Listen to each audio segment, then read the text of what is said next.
Good morning. Craig Howard here. Happy to be with you again this morning. If I were to ask you a question, what do you think the world's going to look like 100 years from now? You say, well, do you think the Lord's going to wait that long to return? I don't know. I don't know. But if the Lord tarries, hypothetically, what might the world look like? What might life look like 100 years from now? People have always speculated about the future. There have been all sorts of sci-fi shows that have shown all sorts of things. Star Trek back in the 60s speculated on what life might be like uh, just a few years from now.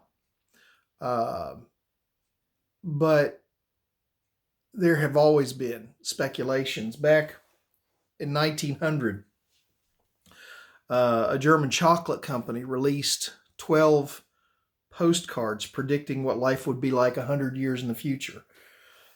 That was in the year 1900. So this is 120 years ago, 121 years ago.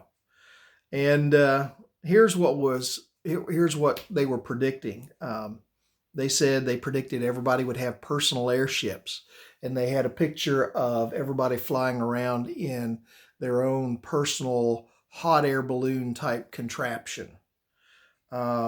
Watching live drama performances while not in the theater, maybe like television. An x-ray machine for police officers to determine crimes in progress in buildings. Well, we don't have x-ray machines, but we have a lot of security devices and surveillance cameras and things like that. A roofed city. Well, no roofed cities, but we have big football stadiums that'll hold thousands and thousands of people that are domed. Underwater ships for tourists. Whenever we were on a cruise a few years ago, several years ago, we got to the Cayman Islands, and my wife and my daughter, while we went scuba diving, they got on a private submarine and dove down along the reef and watched the fish. An excursion to the North Pole. Hey, honey, let's take a weekend vacation to the North Pole. That one hadn't happened yet. Don't know why anyone would ever want to. A machine for creating good weather. Well, that one definitely hasn't happened yet. But, humans are always going to get some of their predictions right and some of their predictions wrong. We never completely know what the future holds. We can speculate. We can think about possibilities. We can hope, but we can't know for certain what the future is going to hold. And James warns us about making that kind of prediction, about looking too far ahead, about trying to plan. Not that there's anything wrong with planning, but about trying to map out our whole lives ahead and not being concerned with what we're doing today. The Bible says in James chapter 4, verses 13 to 17, says, "Come now, you who say, today or tomorrow, we will go into such and such a city and spend a year there and buy and sell and make profit. Whereas you do not know what will happen tomorrow. For what is your life? It is even a vapor that appears for a little time and then vanishes away. Instead, you ought to say, if the Lord wills, we shall live and do this or that. But now you boast in your arrogance. All such boasting is evil. Therefore, to him who knows today, to him who knows to do good and does it not, to him it is sin." We all have to make plans. But sometimes in getting so caught up in our plans and in our dreams and in our things of what we hope is going to be in the future, we neglect to take care of what needs to be done today. I have a problem with procrastinating. Both of my children have problems with procrastinating. And sadly, they got it from me.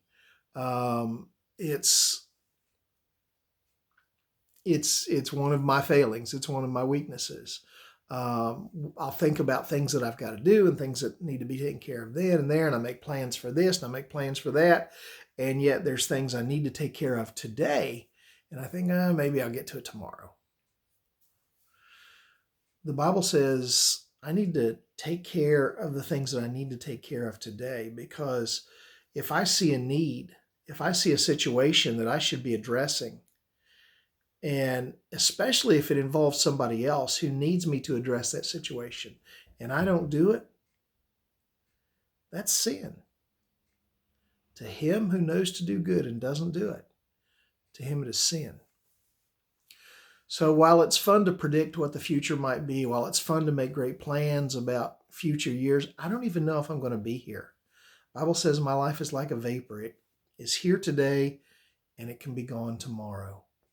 And all of you can cite examples of of situations where that is exactly what happened in some life that you know of.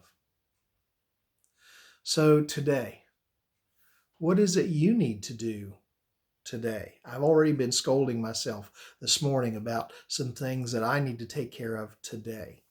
So what do you need to do today? What issues do you need to address? What people do you need to minister to? What do you need to do today? To him that knows to do good and does it not, it's sin, because you don't know if you're going to have tomorrow. So stop predicting the future and concentrate on what you need to be doing today. Hope you have a good day today and a productive day today. And Lord willing, I'll see you tomorrow. God bless.